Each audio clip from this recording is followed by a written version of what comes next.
একটা শেয়াল জঙ্গলের মধ্য দিয়ে হাঁটছিল। সে ভাবল, দূর, এই জঙ্গলের মধ্যে আমার এই খরগোশ, এই ছোট ইঁদুর, এই পাখি ধরে আর খেতে ভালো লাগছে না। আর জঙ্গলের ফলগুলোর স্বাদ ঠিক ভালো নয়। বরঞ্চ দেখি, হ্যাঁ, জঙ্গলের বাইরে চাষিরা অনেক কিছু ফলের চাষ করে। হ্যাঁ, আমি যদি সেই ফল পেতাম তাহলে মজা করে খেতাম। তারপরে সে জঙ্গল থেকে বেরিয়ে আসলো। জঙ্গল থেকে বেরিয়ে আসতেই সে তো অবাক। আরে বাহ, সে কি দেখছি আমি! এ যে আঙুর ফল! একটা জমিতে অনেক আঙুর গাছ হয়েছে। সেই আঙুর গাছে থোকা থোকা আঙুর ঝুলছে।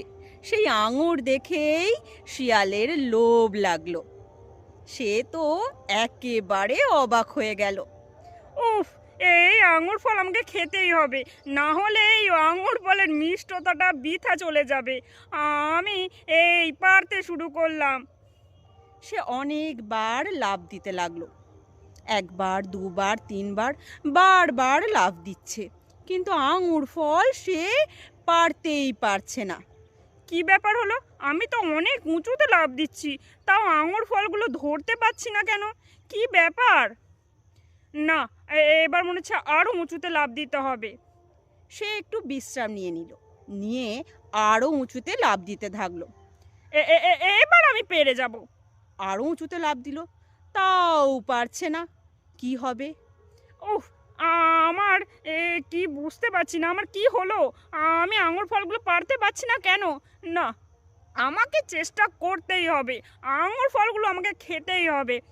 ওই আঙুর ফল যে মিষ্টি হবে, উফ, আমি কল্পনাও করতে পারছি না। এ যেন মনে হচ্ছে অমৃত অমৃত। হ্যাঁ, এ যদি আমি খাই মনে হবে অমৃত খাচ্ছি।